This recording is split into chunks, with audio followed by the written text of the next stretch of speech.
Welcome into Better Advertising with Better Media, a podcast where we talk all things retail media, stories, tips and tricks, strategies from brand founders to us advertisers and everyone in between, talking stories of how we're growing brands through advertising and, again, retail media.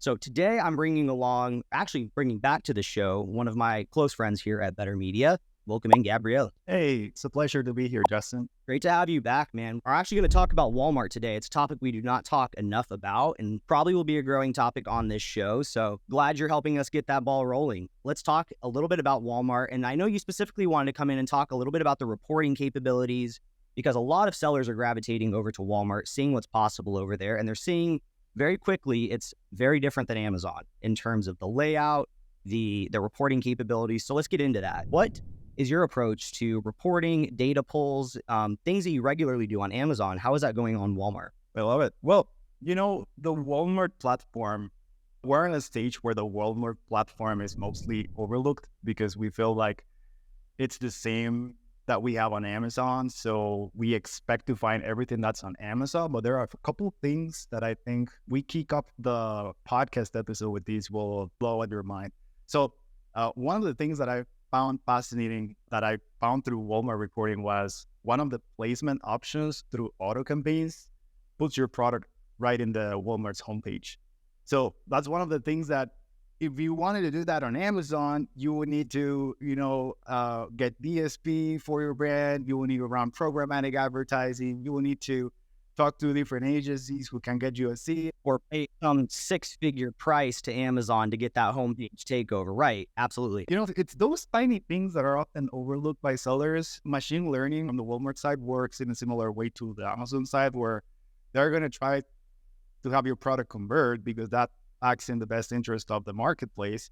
So it's not like, your product is going to be showcased on the homepage out of nowhere and then you're going to get like 100 clicks with no sale. Not really.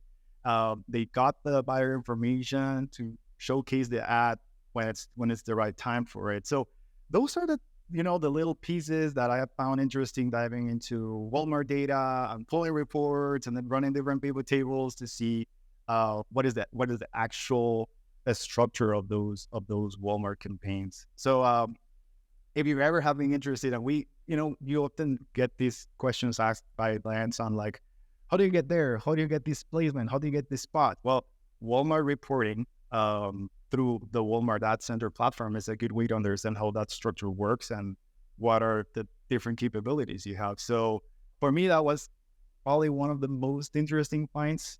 Then if we would compare it to Amazon, the structure is just not the same. You got 4 placements on the Walmart side. You got 5 placements on the auto targeting side of things on the sponsored product side, and you can go ahead and look into that data. That's a pretty strong hook into this episode here, talking about homepage placements and a placement modifier. It sounds like that, can easily help obtain that. And almost to me, what sounds like a DSP programmatic way where we're getting in front of the customer at the right time. That's a tangent for another conversation. Let's talk again a little bit more about those reports, the data you're diving into that's giving these insights.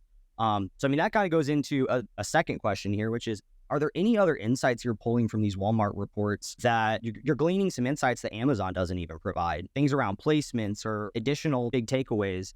And additionally, what are those reports too? So one big split we have between Walmart Ads Structured or Walmart Connect Structured and Amazon Ads is we essentially have access to the same data. It's more on the operations side of things where we have a little more control. And one good example I always talk about is placement control. So on Amazon, on the sponsored product side, we have pop-up search, rest of search product pages, and we have the chance to use a placement modifier or a bid multiplier for each one of those placements. On Walmart, it's the exact same, except we got 4 different placements on sponsored products manual targeting, and we have the chance to turn on or off on any of the different placements as needed. When it comes to campaign structure, like let's say you want to target keywords only and use a keyword, you put it on the Walmart search bar, you want to make sure those search results placements are showcased, and maybe even having a placement modifier would help push that placement more aggressively. So that's one of the things that I found interesting on the Walmart platform. Another thing that's often overlooked on the Walmart side is the fact that we also have a search term impression share report. So when it comes to Walmart strategy, something that's very interesting to combine is what is our piece of the pie for certain search terms, and what is the actual piece of, because if you multiply your piece of the pie times or divided by, I don't have the formula at the top of my head, but you can get an idea of the actual size of that keyword. Right, what cost to dominate that keyword. Huge rollout when Amazon brought that to the table, and Amazon sellers were excited. So it's great to hear that Walmart's providing that almost right out of the gate. Yeah, it's beautiful. And we have seen that there is a direct correlation, as we have seen on Amazon, where if you increase your bid, you're likely to show up higher on search results, and the consequence of that is having higher click-through rate and higher conversion rate. So super interesting, because when you begin analyzing these numbers on a weekly, bi-weekly, monthly basis based on the follow-through of your ad strategy, you'll find that you were able to, yes, maybe your CPC increased by 25%, but you were actually able to increase your conversion rate by 50 or 100% because you are now, just more intentionally approaching your Walmart campaigns in a way that is supported by data. And the data is already there. If you have been investing money for a while on Walmart, but you have never pulled your reports, which is probably a common scenario for, I'll say, 50% of Walmart sellers, there is a chance to rearrange your data, organize your data based off amount of orders, based off impression share, based off amount of impressions, because the demand for certain keywords doesn't necessarily align the same on the Walmart side. We know the Amazon buyer is a certain buyer persona, the Walmart buyer is another kind of buyer persona, and we have seen differences between search terms for each one of the marketplaces. They are similar, but there are additional search terms or search terms that will vary depending on the value packs, depending on the different sizes you have included in the Walmart marketplace strategy. So seeing that connect, Amazon is one of those marketplaces where we are continuously being given more data towards to play with and connect the dots. And the next thing we're doing is looking at a keyword and then looking at what's the combined click-through for the top 3 products, so that we consider if we should approach it aggressively or not, and we think twice whether or not we should do it.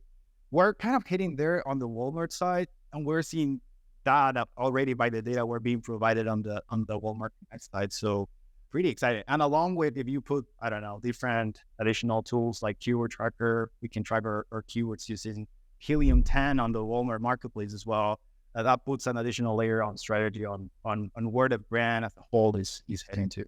Yeah, that was a lot to take in for sellers. There's so many good nuggets in there. From being able to control and optimize your placements, right? Being able to throttle up placements that are really strong, and sounds like being able to fully turn off certain manual placements that are just not working for you is pretty cool. And I think is a bit different than what Amazon's doing, where you just have to fully pause or negate the keyword rather than choosing the specific placement on that keyword that's working for you. Looking ahead, I know I'm hearing a lot from Walmart Connect reps over there that sponsor brands is a big push. It's something we're looking to push a lot more with that ad type. Is there anything around reporting, or if you've played around with the sponsor brand ad type much on Walmart, have you seen anything in the data that's really compelling, interesting, worth calling out here? So on the Walmart reporting side, we do have reporting available for sponsored videos, just the given name for the equivalent of sponsor brands video on the Amazon side.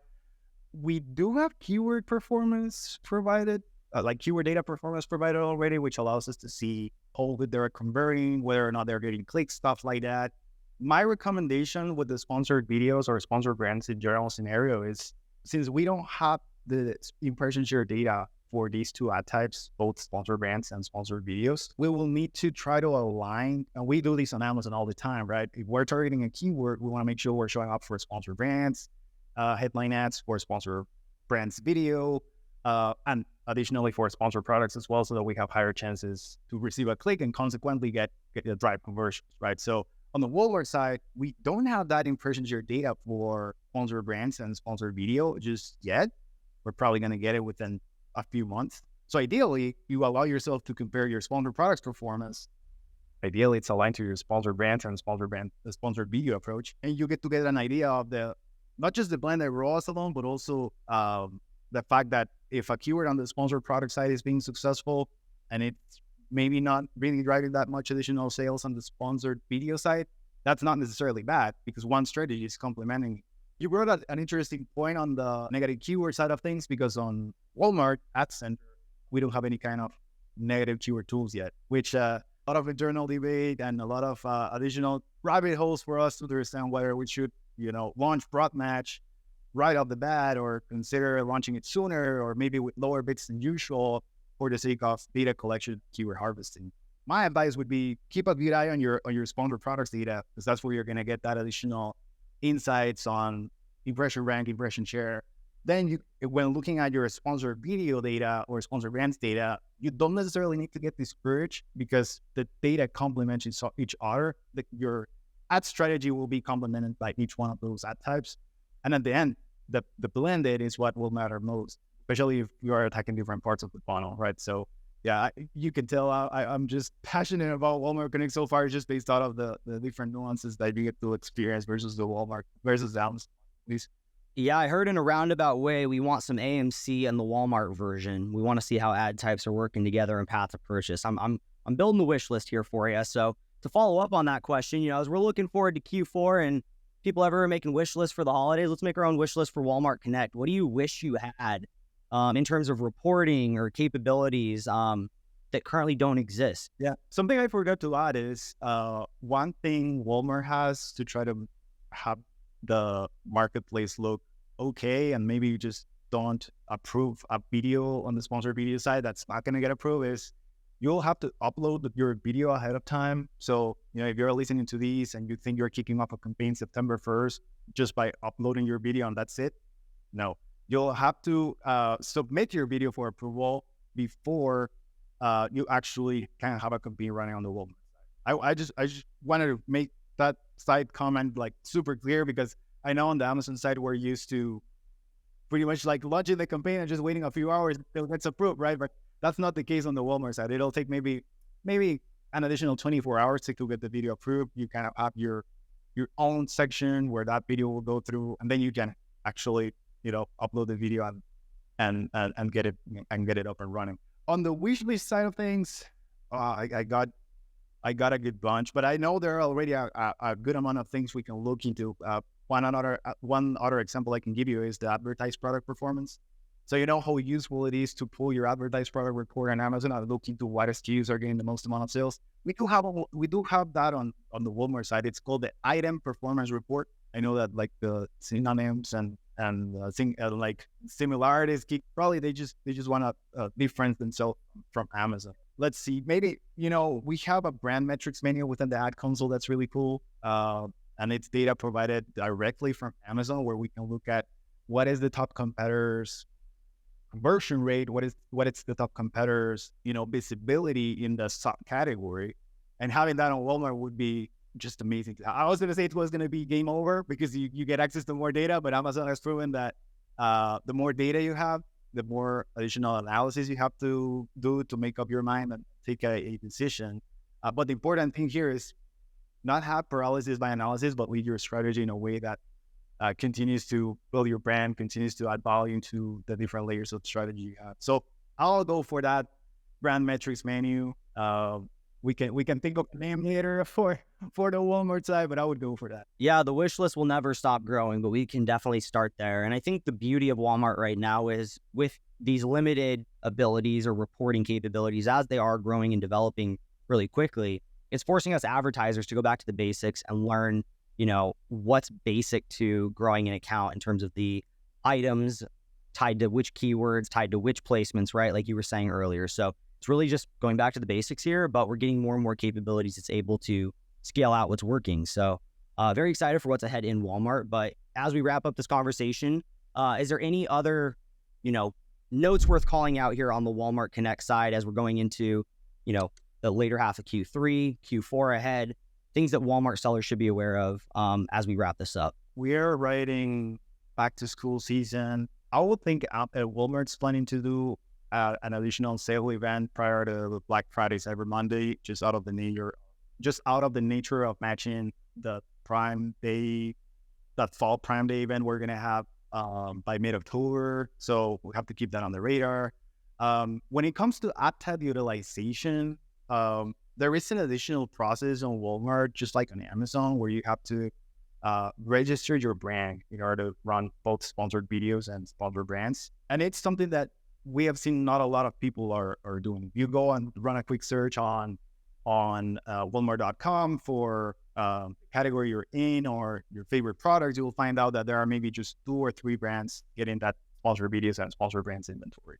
It's an additional step on the Walmart side. And there are a lot of people that are saying, Walmart, it's just maybe 20, 30% of your sales. Well, you are not approaching it the same way you approach Amazon. Multi-ad types, multiple match types, perhaps remarketing campaigns on both the purchases and viewing side, different look-back windows. That's potentially where Walmart's heading to. But, if you are missing that step of register your brand, you're still on time. We're kind of beginning September here. You're still on time to get your brand registered, take advantage of those additional placements. I think you and I can confirm that the more ad types we have showing up on page 1, the higher chances we have to drive conversions growth. And that's probably we are a little bit obsessed here at BTR Media on that ad alignment, on that call to action we can make at the keyword level for certain products and make sure the right product shows up for the right keyword, because that just can increase our chances to convert in the platform. Like we were just saying, back to the basics, mix of ad types, get your brand registered. It's really doing those things that are going to set up the second half of this year for success. So there's the Amazon homepage placement as well. Yeah, go grab that Amazon homepage placement. Go back to the beginning of this episode if you missed that. Well, awesome, G. I think we're definitely going to have you back soon to talk more Walmart, because I feel like a lot of people are going to find a lot of value in this episode. So thank you so much for sitting in and sharing all that today. If you guys found value in this episode, please share this with your friends, your sellers, your coworkers, everyone looking to grow on Walmart together, as we're all looking to learn this marketplace together. So again, thank you, G, for being here. And it would mean so much if you subscribe to the show to never miss a future episode from us, and to leave a rating for us, letting us know that you loved it, or if we could do better. Always let us know. Please connect with us on LinkedIn. We're always sharing content education. G is a #1 person on LinkedIn when it comes to putting out great content, especially around Walmart like we talked about today. So be sure to follow BTR Media, follow myself, follow G on LinkedIn, and never miss the news on the latest in advertising. So thank you again for being here. We'll see you all next time. Cheers.